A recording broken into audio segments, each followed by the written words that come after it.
Youth the cultural team 50ാം വാർഷികത്തിന്റെ ഭാഗമായി അകലെ താരാപഥങ്ങൾ എന്ന ദൃശ്യാവിഷ്കാരം അരങ്ങിലെത്തിക്കുന്നു.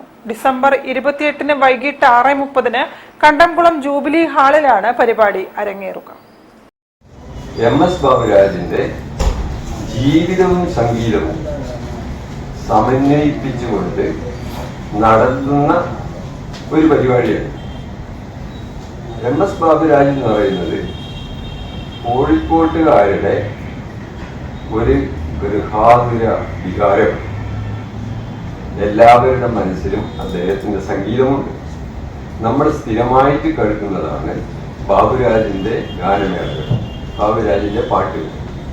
അതിൽ നിന്നും തികച്ചും വ്യത്യസ്തമായി ഞങ്ങൾ അവതരിപ്പിക്കുന്ന ഈ പരിപാടിയിൽ ബാബുരാജിന്റെ ജീവിത സന്ദർഭങ്ങൾ അത് ഞങ്ങൾ കുറച്ച് ഭാവനയും കൂടി ഉൾപ്പെടുത്തിക്കൊണ്ട് അവതരിപ്പിക്കുന്ന പരിപാടിയാണ്.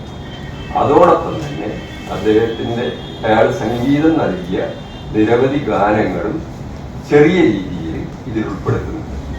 അകലെ താരാപഥത്തിൽ എന്ന പരിപാടിയിൽ MS ബാബുരാജിന്റെ സംഗീതത്തിൽ ഒരുങ്ങിയ പിന്നണി ഗാനങ്ങളും MS ബാബുരാജിന്റെ ജീവിത സന്ദർഭങ്ങളും വേദിയിലെത്തും.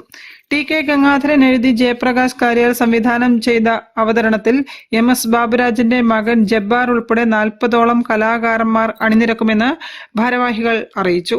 വാർത്താ സമ്മേളനത്തിൽ youth the cultural team president Pulikkal Mohanan, secretary Manoharan P, TK Gangadharan എന്നിവർ സംബന്ധിച്ചു. News bureau, Kozhikode. വാർത്തകൾ ചുരുക്കത്തിൽ നിങ്ങൾക്കായി അവതരിപ്പിക്കുന്നത് ക്യാൻസറിനെതിരെ പൊരുതാനായി കാലിക്കറ്റ് സിറ്റി സർവീസ് സഹകരണ ബാങ്കും MVR ക്യാൻസർ സെന്ററും സംയുക്തമായി അവതരിപ്പിക്കുന്ന ക്യാൻസർ ചികിത്സാ സഹായ പദ്ധതിയാണ് മാസ് കെയർ. കൂടുതൽ വാർത്തകൾക്കും വിശേഷങ്ങൾക്കും കോഴിക്കോട് ജില്ലാ